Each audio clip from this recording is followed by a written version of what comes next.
کہ وہ T V پہ یہ اطلاعیں چل رہی تھیں کہ 25 کی رات کی انہوں نے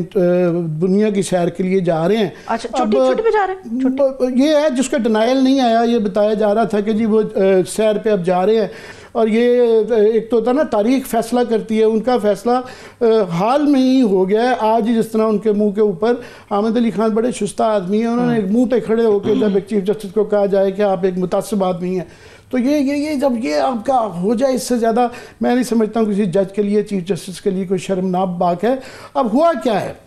ہوا اعتزاز صاحب آ جائیں گے تو ایکچولی سورج کے سامنے چراغ دکھانے والی بات ہے. میں کوئی بتا دوں کہ اس کا جو سمری بتا دوں کہ ہوا کیا ہے اس کے ذریعے 4-5 چیزیں کی ہیں. ایک تو بنیادی بات یہ ہے ہمارے آئین کی جو جس کے اندر اس کے اندر ایگزیکٹو اور جوڈیشری اور پارلیمان ایک اپنی اس کا رول ہے, سب کو مکس اپ کر کے کھچڑی بنا دی ہے جس کا سمجھ ہی نہیں آ رہی. جس طرح چیف جسٹس منصور علی شاہ صاحب فرما رہے تھے کہ ہمیں تو خود سمجھنے میں دیر لگے گی, تو عام آدمی کو کیا. میں کوئی سمجھانے کی کوشش کرتا ہوں کہ کیا ہے انہوں نے کہ چیف جسٹس کے لیے فار ایگزامپل ایگزیکٹو کے بالکل تابع کر دیا گیا کہ اس کی جو سلیکشن ہوگی 3 نام جو سینئر موسٹ کے جائیں گے, اور وہ جو پارلیمنٹری اسپیشل کمیٹی بنائی گئی ہے اس کے اندر جو ہے وہ ظاہر ہے گورنمنٹ کے ہی حکومت کے لوگ ہیں, تو ایگزیکٹو کے انڈر ہو گئی. کنوینینٹلی 4 ممبر انہوں نے سینٹ سے لیے ہیں, مگر نیشنل اسمبلی میں برابری نہیں کی اپوزیشن اور گورنمنٹ کی. وہاں انہوں نے متناسب نمائندگی سے تاکہ حکومت کا زیادہ ہو, سو گورنمنٹ کا مرضی ہوگی, سو چیف جسٹس بھی اپنی مرضی کا ہوگا. وہ ویسے بھی اگر چیف جسٹس کوئی بھی بن جائے تو وہ ایک لولا لنگڑا محاورتاً کہہ رہا ہوں ایک چیف جسٹس ہوگا, کیونکہ اختیار جو ہے سارا وہ آئینی عدالت, ورچولی اب آئینی عدالت بینچ نہیں بنایا گیا, انہوں نے ایک پیرل جو ہے ایک عدالت کھڑی کر دی ہے آئینی کیسز کو جو لے گی, جس کی سلیکشن کے لیے جو جوڈیشل کمیشن بنایا ہوا اگین اس میں 8-5 کی ریشو ہے. 8 جو ہیں وہ گورنمنٹ کے نان ججز ہوں گے اور 5 ججز ہوں گے, تو وہ بالکل اس کو کنٹرول کریں گے اپنی مرضی. حکومت کے خلاف ہی آئینی اکثر کیسز ہوتے ہیں, سو حکومت کے خلاف جو کیسز ہوں گے اس کے اندر حکومت خود ہی اپنے ہی اکثریت کے ساتھ جوڈیشل کمیشن جو بنایا گیا ہے, سپریم جوڈیشل کونسل, نہیں جوڈیشل کمیشن بنایا گیا ہے, جو 13 کے ممبران کا جوڈیشل کمیشن جو بنایا گیا ہے, سپریم جوڈیشل جو ہے وہ کونسل علیحدہ ہے. یہ جوڈیشل کمیشن جو بنایا گیا ہے 8-5 کی ریشو سے اپنی مرضی کا وہ بینچ بنائیں گے, اپنی مرضی کے فیصلے لیں گے اپنی, اور یہی چیز صوبوں میں بھی کر دی ہے. صوبوں کو بھی جکڑ دیا گیا ہے کہ جو 199 کے تحت یہ جو بنیادی حقوق کے خلاف ورزیوں کے وہ کرتے تھے, وہاں بھی جو ہے اسی طریقہ کار سے وہاں بھی ایک کمیشن بنے گا جو وہاں بھی اپنی مرضی کے بینچ ہوں گے. ساتھ میں ایک ACR جو ہے نا ججز کی, چیف جسٹسز کی اور ہائی کورٹ کے ججز کی, ان کے اوپر ایک تلوار لٹکایا کرے گی کہ یہی کمیشن جو ہے جس میں حکومت یہ اکثریت ہوگی, ٹھیک ہے, تو وہ جب وہ فیصلہ کریں گے سال کے بعد یا کسی وقت بھی کہ جناب اس کی پرفارمنس ٹھیک نہیں ہے, اس کا کوئی کرائٹیرین نہیں بتایا گیا کہ وہ جو ہے ان کو جج کرنے کا طریقہ کار کیا ہوگا, کیسے وہ ہوگا. بس یہ حکومتی ارکان دیکھیں گے, جیسے یہ فار ایگزامپل جس طرح یہ 6 ججز نے اسلام آباد ہائی کورٹ کے خط لکھ دیا تھا, تو اس طرح کے مبینہ طور پہ انتشار پسند ججوں کے ساتھ انتظام کرنے کا, ان کو کنٹرول کرنے کا طریقہ کر لیا.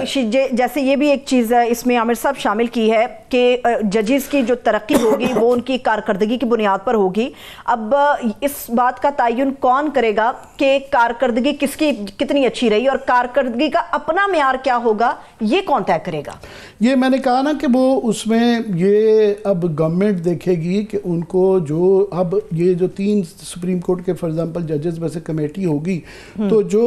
ایک ریس لگی رہے گی کہ جس نے بھی اگر چیف جسٹس نیکسٹ لگنا ہے, پہلے تو یہ ہے کہ ایک جو ایک لیجیٹیمیٹ ایکسپیکٹنسی جسے کہا جاتا ہے کہ جن ججز کی تھی وہ ختم کر دی گئی, اب وہ ان کی آنکھ گورنمنٹ کو خوش کرنے کی طرف ہوگی, انصاف کرنے کی طرف نہیں ہوگی. چلیے ذرا اس میں شامل کر لیتے ہیں, اور زیادہ بہترین تجزیہ اور زیادہ مدبرانہ جو رائے ہے وہ ہم بیرسٹر اعتزاز احسن صاحب کی شامل کرتے ہیں. سر بہت شکریہ آپ کے قیمتی وقت کے لیے. جی عامر صاحب. جی چودھری صاحب, یہ آپ ہمیں ایکسپلین کر رہے ہیں. ابھی منصور علی شاہ صاحب آج کہہ رہے تھے کہ ان کو بھی سمجھ نہیں آ رہی, وقت لگے گا کہ یہ ترامیم کی کیا گئی ہیں, تو یہ کیا ہوا. اور اس کے کیا اثرات ہوں گے یہ ذرا تاریخ کے پس منظر میں آل یورس. میں بیچ میں کوئی انٹرپشن نہیں کروں گا.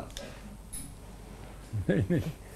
میں انٹرپشن ضرور کیجیے گا اگر مناسب سوال ہو، کیونکہ میں شاید ایک ربط میں جب تک سوالات نہ ہوں اس سارے معاملے کو، کیونکہ پچھلے 1-1.5 مہینے میں بلکہ 3-4 مہینے میں بہت سارے واقعات ہوتے رہے ہیں، اور 11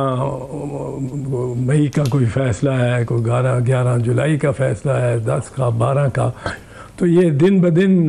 ایک ٹیمپو بنتا رہا ہے جس میں آدمی کئی دفعہ خود بھی سوچتے ہوئے کنفیوز ہو جاتا ہے کہ کس دن کون سا دن تھا جس روز یہ تقریر کی تھی پرائم منسٹر نے، اور کون سا دن تھا جس روز یہ فلاں واقعہ ہوا تھا. اور یہ ذرا اس میں ہو جاتی ہے بڑی ڈینس یہ ہے story with facts and with narratives. اب اس میں ڈینسٹی اس لیے آئی ہے کہ یہ کمپیکٹ ہوا ہے. there was a race for a particular place، اور ریس تھی 25 اکتوبر تک. اینڈ اب فرض کیجئے 25 اکتوبر تک یہ نہ پاس ہوئی ہوتی 25 اکتوبر سے پہلے اور 3-4 دن پہلے، تو پھر automatically Mansoor Ali Shah would have become the chief justice. اس میں کوئی دوسری رائے ہی نہ ہوتی، چاہے نوٹیفیکیشن ہوتی یا نہ ہوتی. he would have become by the process of the constitution. آئین کو ضرورت نہیں ہے کہ آئین کا میں جو حتمی بات لکھی گئی ہو اس کو نوٹیفیکیشن کی ضرورت نہیں ہوتی، وہ آئین واقعاتی طور پہ اس کو پورا کر دیتا ہے. تو اب 25 اکتوبر سے پہلے 2-3 دن اور پہلے چاہیے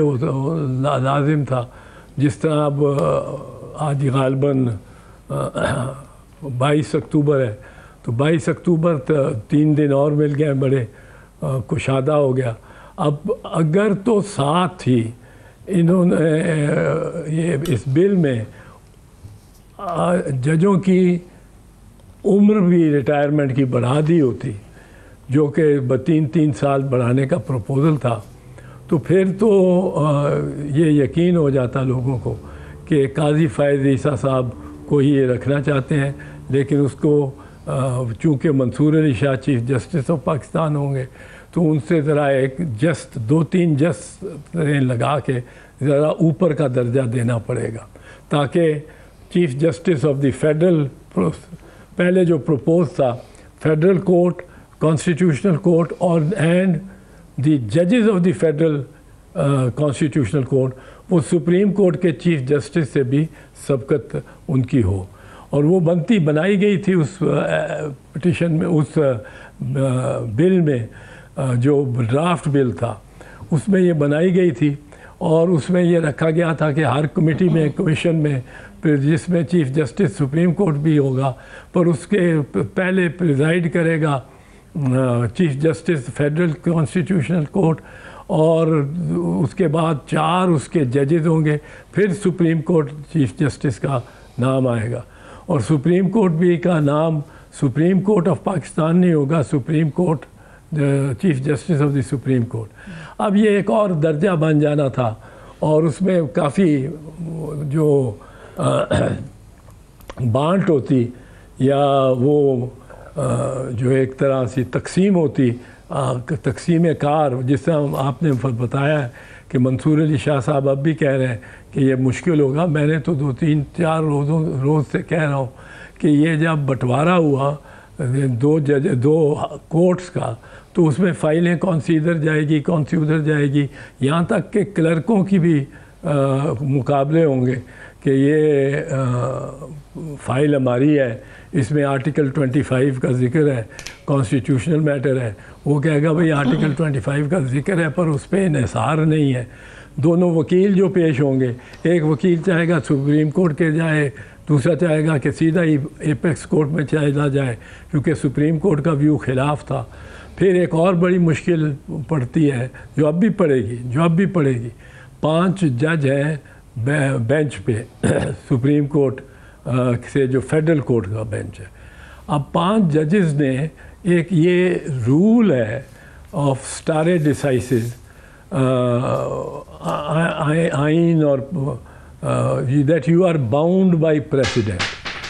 اب پریسیڈنٹ یعنی پہلے جو آپ کے نظیر ہے ایک معاملے میں ایک نقطے پہ اگر سپریم کورٹ کے 7 ججوں نے ایک فیصلہ دیا ہوا ہے اور وہ قانون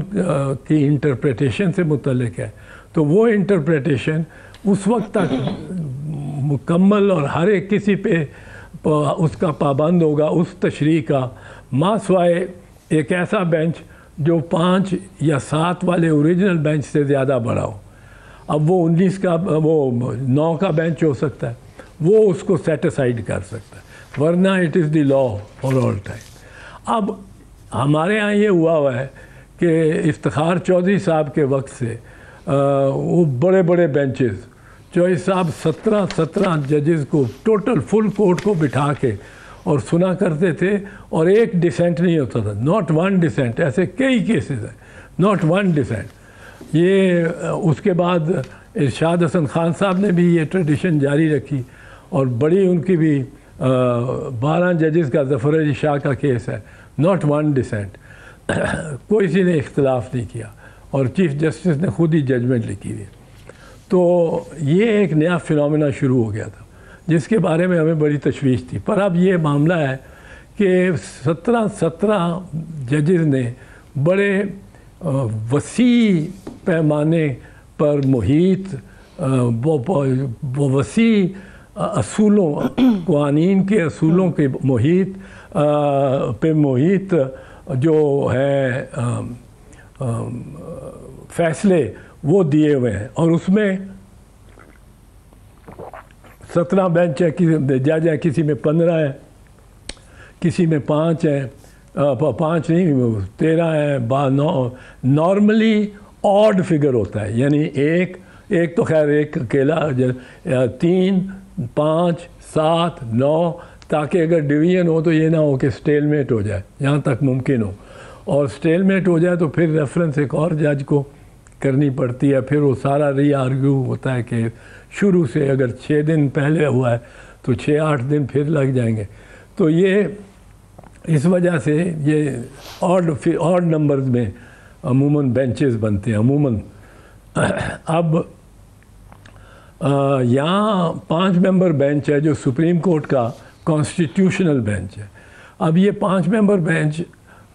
17 ممبر بینچ کے فیصلے کو کس طرح ریورس کر سکتا ہے، کس طرح سیٹ اسائڈ کر سکتا ہے. ہمارے ہاں تو یہ ٹریڈیشن نہیں ہے اور کانسٹیٹیوشن میں کوئی اس قسم کا انڈیا نہیں دیا گیا. یا تو اس کو بھی کر لیتے کہ لیٹسٹ، پر وہ اگر سپیریئر کورٹ بنتا پھر ہونا تھا. پھر وہ ایک کورٹ جو کہ سپیریئر ہے ٹو دی سپریم کورٹ، یعنی سپریم کورٹ سے جو کہ ابھی حال موجود ہے، ایک نیا جو اس کے اوپر آئرن ڈوم، جس طرح اسرائیل نے ایک سی بنائی ہوئی ہے اس پہ آئرن ڈوم ڈالنی ہے، تو وہ آئرن ڈوم کے پاس اپیل جائے گی فرام دی سپریم کورٹ. تو وہ 5 جج بھی ماتحت عدالت ہے تو اس کو 5 جج بھی ختم کر سکتے ہیں اس فیصلے کو. سو بہت سارے فیصلوں میں پاکستانی قوانین جو ہیں وہ ایک لحاظ سے جکڑے جائیں گے، کیونکہ وہ آپ کہیں گے جی آپ 5 ججز بیٹھے ہیں، میرے پاس یہ 11 ججز کا فیصلہ ہے، وہ یہ کہتا ہے. اس پہ آپ وہ کہنا چاہیں گے کہ پر اس سے ہم کس طرح نکلیں، اور کہ جی آپ تو نہیں نکل سکتے، آپ زیادہ ممبرز کا بینچ بنائیں. پر وہ تو کانسٹیٹیوشن بینچ پہ ہی نہیں ہے، ان کو بٹھا نہیں سکتے اس بینچ پہ. سو بڑی کمپلیکیشنز آئیں گی اس میں ابھی. ابھی آپ فرما رہے تھے کہ اس پہ خدشہ تھا کہ جو پہلے طریقہ کار تھا فیڈرل آئینی عدالت جو بنا رہے تھے کہ ایک پیرل بن جائے گی اور ایک اور درجے کی 2 عدالتیں ہو جائیں گی، ابھی بھی ورچولی وہی ہو گیا ہے، بینچ تو نہیں ہے وہ 5. ایک تو جو اختیار کرنے کا چیف جسٹس کا بھی جو طریقہ ہے، اس پارلیمانی کمیٹی میں بھی حکومت ایگزیکٹو فیصلے کرے گی، اور جو جوڈیشل کمیشن بنایا ہے وہ فیصلے کرے گا کون سا بینچ ہوگا، اور اس کو پریزائڈنگ جج کہہ دیا. اب یہ دوسرا چیف جسٹس نہیں کہا، اس کو پریزائڈنگ جج ہوگا جو آئینی بینچ کا وہ ہوگا. مگر حکومت سے ہی ریلیٹڈ زیادہ تر کیسز کانسٹیٹیوشنل کیسز ہوتے ہیں، ان کا اپنا کیس، ان کے اپنا بینچ، ان کی اپنی مرضی کے جج، تو فیصلے بھی اپنی مرضی کے ہو تو گیا یہ سب کچھ.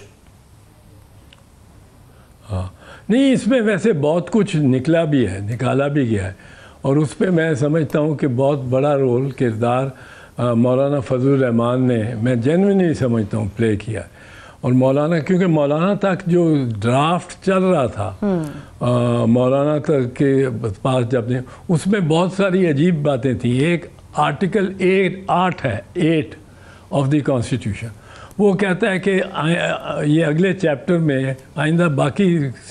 آرٹیکلز میں جو فنڈامنٹل رائٹس دیے گئے ہیں وہ نہیں کسی بھی قانون یا کسی طرح افیکٹ کیے جا سکتے. وہ فنڈامنٹل ہیں، وہ بنیادی حقوق ہیں ہر شہری کے، وہ غریب ہو، امیر ہو، تاجر ہو، کاشتکار ہو، جو بھی اس کے ہر، جس میں right of freedom, right of free speech, right of association, right of movement, right to own property, اس قسم کی. اب یہ رائٹس جو ہیں، یہ آرٹیکل 8 کہتا ہے یہ حاوی ہیں ہر کسی چیز پہ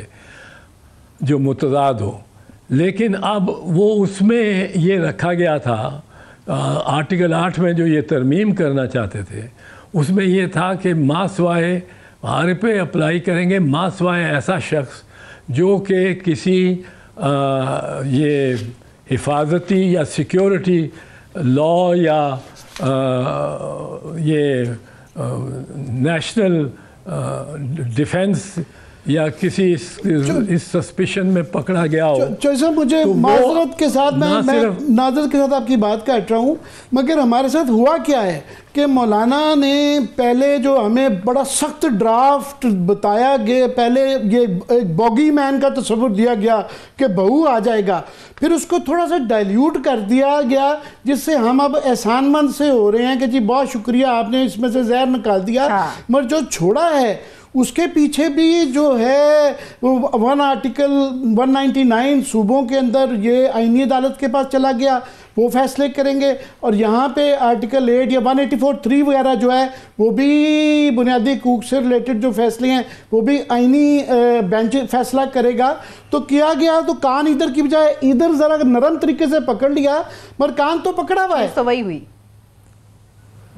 نہیں، پر آپ یہ دیکھیں کہ جتنا بھی اس میں سے ویٹ لے جاتا ہے آئینی بینچ، اتنی ہی مشکل دشواریاں پڑیں گی. کیونکہ اس میں دشواری یہ آئے گی کہ، اور بڑی دشواری یہ ہوگی کہ اگر آرٹیکل 199 ہی سارا لے جاتا ہے وہ جو ہے آئینی کوڈ، وہ بہت بڑا برڈن ہے، وہ بھی بہت بڑا برڈن ہے. اب جو کام کو تقریباً 40-42 جج نہیں نبھا سکتے رہے، اور وہ ان میں یہ ڈسٹریبیوٹ ہوتا رہا یہ کام. 40 ججز ہیں غالباً لاہور ہائی کورٹ کے، 37-38 ججز ہیں کراچی ہائی کورٹ کے. اتنی پینڈنسی ہوتی رہی ہے، حالانکہ یہ ساری جو کانسٹیٹیوشنل ورک ہے سب ججز میں ڈسٹریبیوٹ ہوتا رہا ہے. اور زیادہ تر مطلب ہے کچھ 4 جج ہوں گے جن کو صرف چیف جسٹس کرمنل کیس بھیج رہے ہیں، 4 جج ہوں گے جن کو صرف چیف جسٹس صاحب بھیج رہے ہیں سول کیسز دیوانی، اور 4 جج ہوں گے، یا بلکہ 1 جج ہوتا ہے عموماً کمپنی کیسز کا، 1 یا 2. تو وہ اب 5 ججز کو وہ سارا 44 میں جو ڈسٹریبیوٹڈ تھا وہ 5 کس طرح کر لیں گے؟ یہ تو بڑا مشکل ہو جائے گا، یہ تو بڑی لاپ سائیڈڈ ہو جائے گا. سب یہ پینڈنسی والا، تو جب آپ دیکھیں گے نا، پینڈنسی پہ آپ ہمیں بتاتے رہے ہیں کہ سب سے زیادہ پینڈنسی جو 80% کیسز کی ہے وہ تو لوور جوڈیشری میں ہے. تو یہ جو سارا نظام جو بنایا گیا ہے، جکڑا گیا ہے، یہ تو عدالت کو کنٹرول کرنے کے لیے اور ایگزیکٹو کے تابع کرنے کے لیے تھا. اس کے ذریعے وہ پینڈنسی والا تو مسئلہ حل ہی نہیں ہوتا. نہیں، یہ سوچا بھی نہیں کسی نے کہ پینڈنسی کا مسئلہ بڑا گمبھیر ہو جائے گا. اور ہم وعدے کر رہے ہیں کہ پینڈنسی نہیں رہے گی، بڑی جلدی فیصلے ہوں گے. اب وہ فیصلے نکل جائیں گے جو ایک طرف ہو جائیں گے، جو کسی مطلب ہے کانسٹیٹیوشنل ایشو پہ ہوں گے. ہر کیس میں کانسٹیٹیوشنل ایشو آ جاتا ہے, وہ چاہے رینٹ کا کیس ہو, سیلز ٹیکس کا کیس ہو, وہ کہ تفریح گاہ کا کیس ہو, پراپرٹی کیس ہو, وہ آرٹیکل 10A اور آرٹیکل 25 یہ اور آرٹیکل 9 رائٹ ٹو لائف, یہ 4-5 آرٹیکل تو ہر ایک میں ہی لگتے ہیں. تو وہ اب کلرکوں میں جھگڑے ہوا کریں گے, وہ ہماری فائل تم لے گئے اور تمہاری فائل ہم لے گئے, تو یہ ایک کوئی لیکن سر یہ جو آپ کیسز کے حوالے سے آپ اور عامر صاحب بات کر رہے ہیں, ہمیں تو یہ بتایا گیا تھا کہ بیسکلی اس لا امینڈمنٹ کو لانے کا مقصد یہ کہ انصاف جلد ہو اور فوری طور پہ فراہم کیا جائے. جو چیزیں ایٹ لیسٹ میری ناقص نگاہ نے پڑھی ہیں ان میں کوئی ایسی مجھے شک نظر نہیں آ رہی. اگر کچھ ایسا مس ہوا ہے تو آپ مجھے پلیز گائیڈ کیجیے گا کہ کیا کسی سطح پہ مدت کے تعین کا بھی اعلان کیا گیا کہ اتنی مدت کے اندر اس نوعیت کے کیسز کو آپ نے حل کرنا ہے, تاکہ ہمیں بھی نظر آئے کہ اب کیسز کا فیصلہ جو ہے وہ فوری ہو رہا ہے. اس کا سربت بڑا آسان سا جواب ہے. ایک لمیٹیشن ایکٹ ہے 1898 کا, وہ لمیٹیشن ایکٹ میعاد کتنی, وہ کوئی 300 قسم کے جو دعوے یا درخواستیں یا رٹیں یا یہ وہ دی جاتی ہیں, ان کے بارے میں وہ میعاد بتاتا ہے. اس میں اگر اس میں نہ ملے تو پھر کوئی پراپرٹی میٹر ہو تو اس کا عموماً وہ عمومی ایک علیحدہ لسٹ ہے. وہ ریٹ کی مثال کے طور پہ 3 مہینے کے اندر ریٹ کروں, ورنہ وہ اس کو پرنسپل ایک کہتے ہیں لیچز, یعنی ڈیلے کا,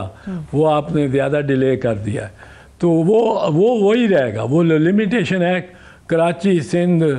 سول جج, فوجداری جج, ڈسٹرکٹ جج, ہائی کورٹ جج, سپریم کورٹ جج, سب پہ ہی لگتا ہے. تو وہ ایک جنرل عمومی قانون ہے جو لگ جائے گا جس کیس کی نوعیت جو بھی ہوگی. وہ تو صاحب ICJ جو انٹرنیشنل کمیشن آف جورسٹ ہے, انہوں نے بہت ہی سخت الفاظ میں اس کی مذمت کی ہے کہ یہ جو ہے یہ blow to judicial independence, rule of law, human rights protection, اور ساتھ میں انہوں نے کہا ہے کہ جناب یہ پاکستان جو ہے یہ سگنیٹری ہے human rights UN human rights committee کا, کہ اس کا آرٹیکل 14 انہوں نے کوٹ کیا ہے, international covenant on civil and political rights, اور جو انہوں نے کہا جی آرٹیکل 10 ہمارا اس کا ایکولنٹ ہے. انہوں نے کہا یہ تمام نہ صرف مقامی مگر جو انٹرنیشنل پرنسپلز جو ہیں جس کے ہم سگنیٹری ہیں UN کے چارٹر کے مطابق بھی, یہ اس کو بھی وائلیٹ کرتا ہے. تو کیا اس کو سٹرائک ڈاؤن کرنے کی اب کوئی پاسبلٹی رہتی ہے کہ انہوں نے سارے دروازے بند کر دیے ہیں؟ نہیں, اس طرح تو سٹرائک ڈاؤن اب شاید ممکن نہ ہو کہ عدالت بیٹھ جائے اور وہ اس پہ فیصلہ کرے, کیونکہ انہوں نے اب یہ جو ٹیریٹری کا میٹر ہے, وہ ٹیریٹوریل جو ایگزسٹنس ہے آف دی کورٹس, وہ بھی ہمارے ہاں بڑی عجیب ڈپینڈ کرتی ہے. مجھے تو لگتا تھا اگر وہ بن گیا ایپیکس کورٹ, جو نہیں بنا ایک کانسٹیٹیوشنل کورٹ, تو اس میں ہمیں ذرا زیادہ دشواریاں آئیں, اور ہو سکتا ہے کہ جو نمبر 2 جج پریزائڈنگ اور جج آئیں ود دی چیف جسٹس قاضی فیض عیسیٰ, یہ لگتا تھا نا ہمیں تو اس وقت یہ اس کا خدشہ تھا کہ یہ ان کی 3 سال میعاد بڑھا کے 25 تاریخ سے پہلے ان کی میعاد بڑی ہوگی اور ان کو یہ chief justice of the federal court of Pakistan بنا دیں گے. تو اس کے بعد اب ہوگا کہ میں اگر جسٹس منیب اختر ہوں یا میں یہ منصور علی شاہ ہوں, تو میرے پیچھے میں نکلا ہوا ہوں عدالت سے, تو اہلکار آ جائیں ان جج صاحب کے جو نمبر 2 اپوائنٹ ہوئے ہیں ہائیسٹ کورٹ فیڈرل کورٹ میں, تو وہ آ کے ہمیں نکال دیں اور کہیں کہ جی نکلو, وہاں ٹرف وارز نہ شروع ہو جائیں. ہمارے یہاں کوئی یہ ناممکن بات نہیں. میں صاحب یہ جو میں اسٹرائک ڈاؤن کے حوالے سے یہ کہہ رہا تھا کہ انہوں نے بڑی سوچ سمجھ کے تمام دروازے بند کیے ہیں کہ یہ چیلنج نہیں کہیں ہو سکتی، اور جو بھی معاملات اس سے ہوں گے وہ کانسٹیٹیوشنل عدالت جو نئے بینچ بنے گا وہ کرے گا، اور وہ بینچ کیونکہ حکومتی اکثریت سے بنیں گے تو دروازے تو بند کیے ہیں. مگر پھر بھی ایک کافی ماضی میں بھی اس طرح کی ججمنٹس آتی رہی ہیں کہ جو بیسک سٹرکچر کے ساتھ آئین کے جو اس کی خلاف ورزی، کوئی آئینی ترمیم بھی اگر ہو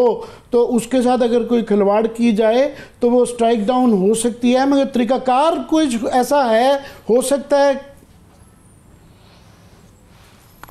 یہ دیکھیں، یہ پریکٹیکلی میرا خیال نہیں کہ ہو سکتا ہے. عملی طور پہ، غیر امنی طور پہ، عملی طور پہ اگر کوئی کسی نے فگر ایڈ بنانا ہے تو جو ججز سپریم کورٹ کے ججز، باقاعدہ سپریم کورٹ کے ججز ہیں، وہ علیحدہ عدالت بنا کے بیٹھ جائیں، جس طرح وہ عملی طور پہ ہو گیا تھا سجاد علی شاہ کے ساتھ. سجاد علی شاہ صاحب کے خلاف اجمل میاں صاحب کے تحت کے ساتھی ججز نے وہ ایک لحاظ سے بغاوت ہی کر دی تھی، اور ان کو ڈکلیئر کیا تھا کہ ہز اپوائنٹمنٹ واز اللیگل، اور وہ سارا اس میں 1997 میں، اور پھر وہ ان کو نکال دیا گیا تھا ایز چیف جسٹس. وہ 10 جج بیٹھے تھے علیحدہ اور 5 جج علیحدہ، پر وہاں جو سیکریٹریٹ تھا آئین کا، اس عدالت کا، سپریم کورٹ کا،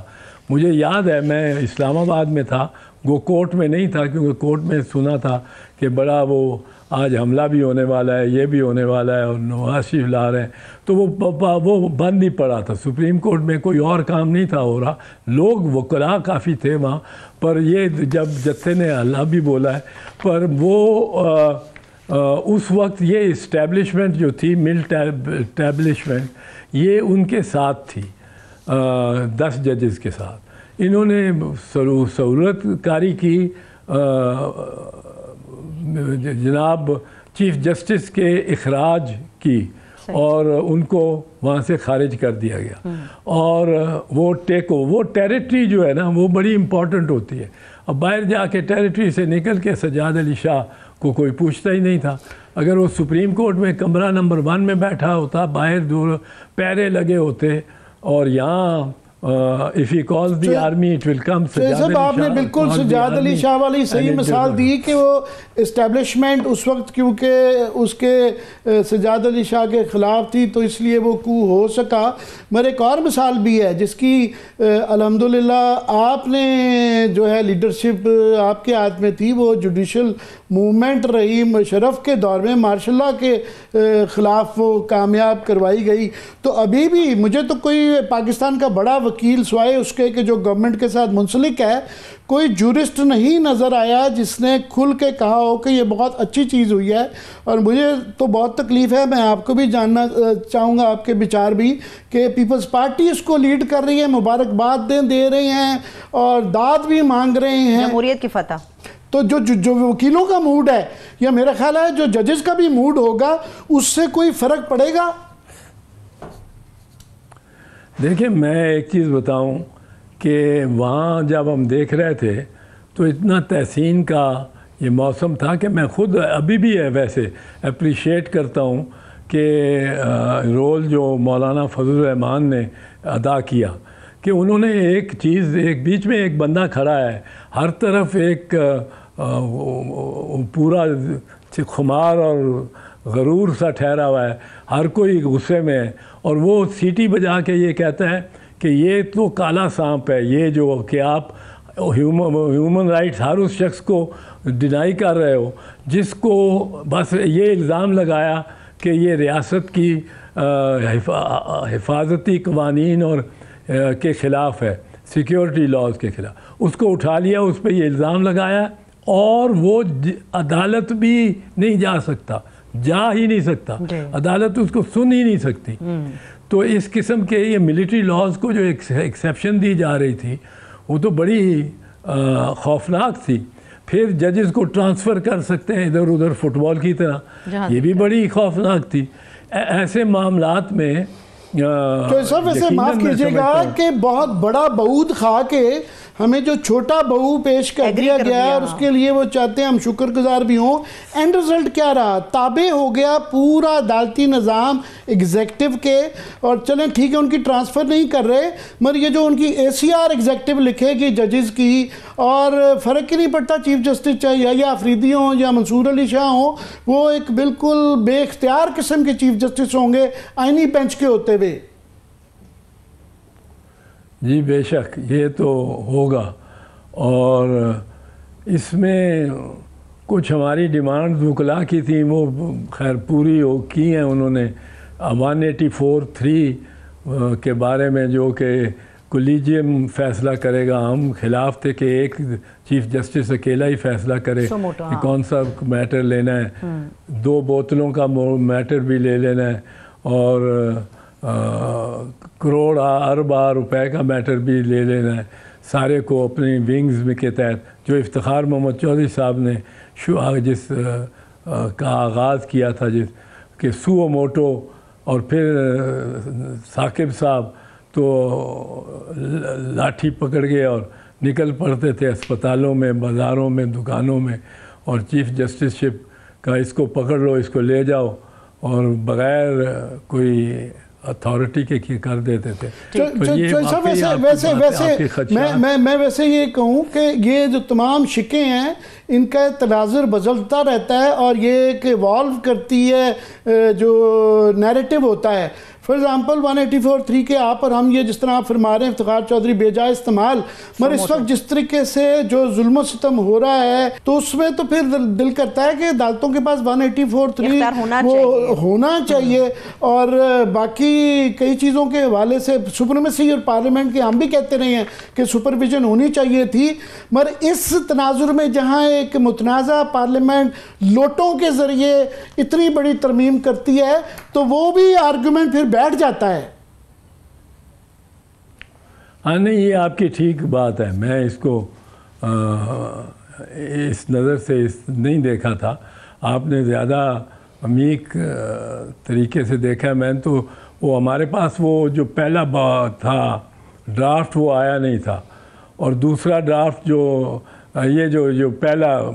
جس کے بارے میں ہم ذکر کر رہے ہیں آرٹیکل 8 میں کالا ناگ وغیرہ، وہ اور دوسرا جب دوسرے دن ہوا، آج صبح ہوئی، تو وہ نئی اخبار آ گئی اور اس میں نیا بل آ گیا، تو بہت سارا وہ میں نے پہلا جو تھا وہ نہیں پڑھا ہوا تھا، تو سرسری طور پہ دیکھا تھا۔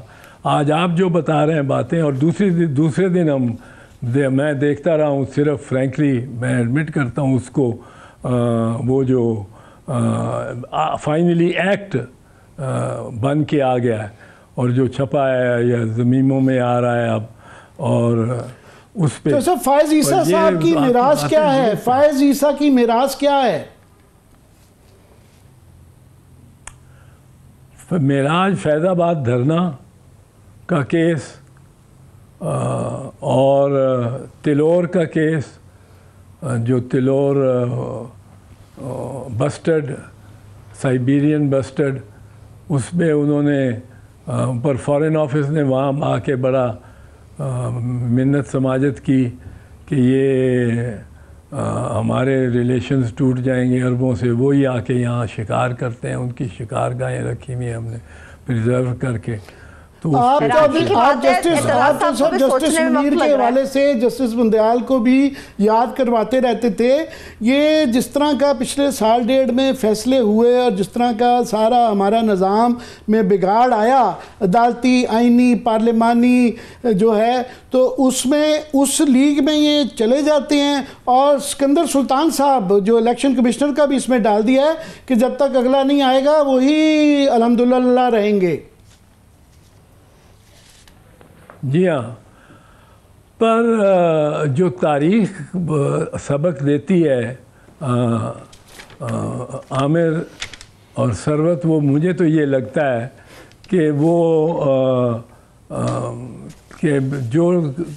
کھودتے ہیں ہم گڑھا کسی کے لیے، اس میں آپ ہی جاتے ہیں، اور وہ ہمارے سامنے ہو بہو اور زیادہ شدت سے آتا ہے۔ جو قوانین ہم بناتے ہیں اپنے مخالف کے لیے وہ انہی کے تحت ہم جاتے ہیں، انہی کے تحت ہم جاتے ہیں۔ تو یہ ہمارے ہاں تو یہی پریکٹس ہوتا رہا ہے کہ زہر گھولا تھا جو کسی کے لیے، زہر گھولا تھا جو کسی کے لیے، اعتزاز آپ ہی کو پینا ہے۔ ماشاءاللہ آپ کے شعر میں وزن ہے، آپ کے شعر میں وزن ہے۔ آج نواز شریف صاحب کا جو شعر تھا آج بڑا مختصر بولے۔ میں آگے تھوڑا سا تاریخی حوالہ دے رہا تھا کہ 8ویں ترمیم، 14ویں ترمیم، 15ویں ترمیم جو ہے یہ ساری نون لیگ کے اس میں جاتی ہے۔ آج بھی سارے اس کے اندر وہ بھی اتنے ہی خوش تھے باقی جتنے ہیں، مگر میں سوچتا ہوں جو سب جو جج حضرات ہیں اب ان کو جب یہ ان کے اوپر اے سی آر ان کی ایگزیکٹو نے ورچولی لکھنی ہے، چاہے ہائی کورٹ کے ہوں چاہے وہ کر کے سال کے بعد پرفارمنس چیک کریں گی، یہ نہیں بتایا گیا کہ اس کا پیمانہ کیا ہوگا پرفارمنس چیک کرنے کا، اور شرپسند ناصر کو فارغ کرنے کا طریقہ کار نکال لیا گیا، تو وہ جج کیا سوچ رہے ہوں گے؟ ہر کوئی گورنمنٹ کو خوش کرنا چاہے گا فیصلوں سے کہ انصاف کرے گا؟ میں تو خود یہ سوچتا ہوں کہ وہ 6 ججز دلیر بہادر ججز اسلام آباد ہائی کورٹ کے، ان کو کیا سمجھ آ رہی ہوگی کہ یہ کیا ریاست کس طرح دا ڈیپ سٹیٹ کتنی جا سکتی ہے آگے۔ پر 2 چیزیں جو مجھے اس میں خاص عجب لگتی ہیں، ایک تو یہ ہے کہ پارلیمنٹ کا اگر آپ خواجہ آصف کو سمجھیں کہ he speaks the heart of parliament in that mood کہ ہم ہیں، ہماری آپ 18 لوگ کون ہیں اور آپ کیوں کس طرح ہمارا احتساب کر سکتے ہیں، ہم آپ کا کیوں نہیں کر سکتے۔ اور وہ ایک تھا if he speaks the language of the parliament, then مجھے تو اب ترس آنے کے علاوہ کیا ہو سکتا ہے، غصہ بھی اور ترس بھی آتا ہے اس پارلیمنٹ اور اس کے اسپیکر پہ کہ اسپیکر صاحب ان سے تو اپنے جو بلڈنگ ہے دائیں ہاتھ، ان سے تو بلڈنگ دائیں ہاتھ prime minister house and presidency and the judiciary, ادھر اسپیکر صاحب ان سے تو لے کے یہ چھین کے جوڈیشری سے اپنی سپریمسی بہت راضی ہیں۔ وہ چودھری صاحب جو آج بلاول صاحب کے ساتھ یا ایون خواجہ آصف کے ساتھ بھی ہم اور آپ ڈس ایگری نہیں کر سکتے کہ ماضی میں ہماری عدالت نے بڑی بڑی جو ہے بری حرکات کی، جرائم کیے ہوئے ہیں، مگر اس کو یہ افراد کے ان جرائم کو پورے ادارے کو سے اس طرح لگا جس طرح بدلہ لیا جا رہا ہے، بجائے ٹھیک کرنے کے،